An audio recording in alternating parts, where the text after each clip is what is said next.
கொடுங்கள். எல்லாருமே இன்னைக்கு சின்ன சின்ன சந்தோஷத்துல அடங்கி போயிட்டோம். பெண்கள் சீரியலோட முடிஞ்சு போச்சு, ஆண்கள் விவாதத்தோட அவங்க வாழ்க்கை முடிஞ்சு போச்சு. பிள்ளைங்களுக்கு சொல்லவே வேண்டாம், செவ்வக வடிவில் ஒரு சாத்தான நம்மளே வாங்கி கையில கொடுத்துட்டோம் இல்ல. இந்த சின்ன விஷயத்துல எல்லாருடைய வாழ்க்கையும் இன்றைக்கு முடிந்து போய்விட்டது. ஆனால் சின்ன விஷயத்தில் மாட்டிக்கொண்டவன் பெரிய விஷயத்தை அடைய முடியாது என்பதற்கு ராமகிருஷ்ண பரமஹம்சர் வாழ்க்கையில ஒரு சின்ன சம்பவம் நடந்தது.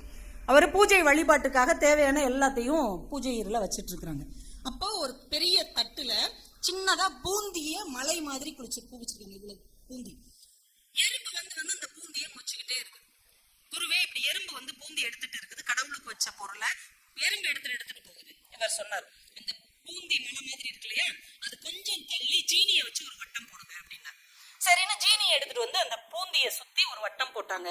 கொஞ்ச நேரம் கழித்து எல்லா எறும்புகளும் ஜீனியை எடுத்துட்டு போச்சே தவிர பூந்தி பக்கம் வரவே இல்லை. இப்போது ராமகிருஷ்ணர் சொன்னார், எவன் ஒருவன் சின்ன சின்ன இன்பங்களில் தன்னை இழக்கிறானோ அவன் பெரிய இலக்குகளை அடைய முடியாது என்று சொன்னார்.